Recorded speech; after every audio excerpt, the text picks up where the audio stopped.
I, 18M, live on a farm a few minutes out of town. It used to be my grandparents' farm, but after they passed away, we moved in just over a year ago. Next to our farm sits a relatively small house, tucked away behind a tree line, like a cottage from a fairy tale. The house wasn't always empty. It used to belong to the grandparents of a boy I knew from elementary school, but they had passed away a long time ago. After that, the house sat empty for a long time. Eventually, it was bought by some people I don't know. I used to play around there all the time when I was little, whenever I visited my grandparents, which was pretty much every week. I know I wasn't allowed to, but the owners were hardly ever around anyway. They only showed up on Sundays to do some chores around the house. I would sneak in through a hole in the fence and play around on that property. They had a very large pond and one of those small farm windmills that made you feel like you were in an old western. One day, when I was playing, I got curious and went up to the house. I tried to peek in through the windows, but all the curtains were drawn. What glimpses I did get revealed quite a mess of furniture inside. Just as I wanted to get a closer look, I saw someone move inside. Shit, they're home, I thought. I hurried my way to the chain link fence. I would have to climb, as the opening in the fence was on the other side of the property. I saw a light turn on upstairs, and I saw a silhouette walking around. I was terrified of getting spotted, so I hurried over the fence. I was in such a hurry that I didn't take my time climbing the fence, and I got stuck by my pants. In that moment, I knew I would get caught. That's when I yanked on my leg, and I got free, but the sweatpants I was wearing ripped. I'm pretty sure they didn't see me, but I never went back. After that incident, I never went back. I never even dared look at that place again, until last year, that is, when we moved in. Our property is expansive. We have many fields, one of which is right in front of this house, and another is right behind the house. Therefore, we also have access to the same little road that leads to their driveway, and the nosy bastard I am, I would always walk my dog through that field and over that road, just so I could look at that strange place again. Actually, it wasn't the house that felt weird. It looked largely the same as when I was little. In fact, the house was in a far better state, even if the chain link fence was still old and looked like it couldn't keep out a baby bunny. It was these people who were strange. They bought a picturesque home in the countryside, and just never showed up. I didn't know these people, but my parents told me they lived not too far away, which made sense. How else could they show up every Sunday for a few hours if they lived far away? That made sense, I suppose, but the idea of them buying a vacation home so close to their actual home feels even stranger. I stayed at home for New Year's Eve. My parents were out of town, and my brother went to celebrate with his girlfriend, but I just stayed home alone. I know it sounds sad, but I just hadn't planned anything. Besides, someone had to take care of the dogs. Those poor little guys are scared to death of fireworks. From the living room window, I could look straight at that house. The lights were on, and there was a car in the driveway, so I knew they must be celebrating here. However, that was about the only sign of life I got. When the clock struck midnight, I went outside to look at the fireworks that were going off in town. My other neighbors also went outside to look, and I wished them a happy new year. They even invited me over for a glass of champagne. As I went with them, I looked at that house again. The lights were still on, but no one was outside. Who stays indoors during New Year's Eve? I thought. That is when I realized I hadn't seen any light from that house all night.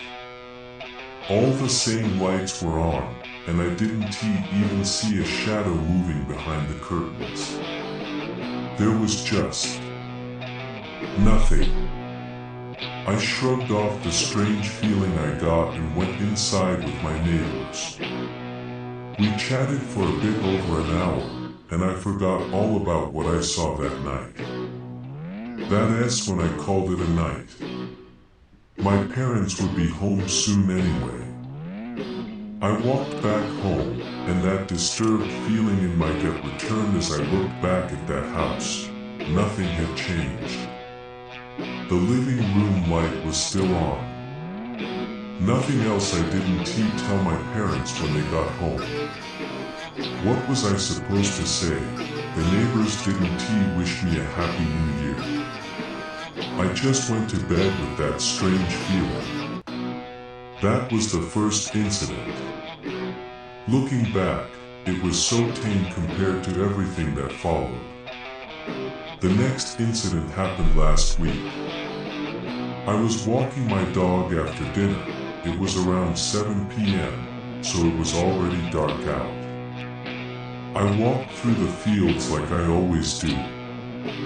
However, this time I decided to take a slightly different route and walk through the far field, around the back of that house. At that point, I thought I saw something in the field, standing there. I pointed my flashlight at it, and there he was, a man just standing there. I'm pretty sure he was my neighbor. I mean, they had owned that house for almost a decade, but I hadn't seen him before, let alone spoken to him. Sure, I've caught glimpses before, but I never got a good look. But who else could it be standing here in our field? My dog had gone ballistic at the unknown figure standing menacingly in the dark. I can't blame her. I yelled at him, "What the hell are you doing here?" And he darted away before I could even finish my sentence.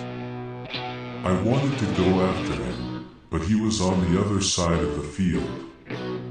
Besides, I've seen enough horror movies not to chase a strange figure I saw at night. I cut my walk short and ran back home. My legs felt like jello, every step of the way. It felt like they were going to give in, and that man would return.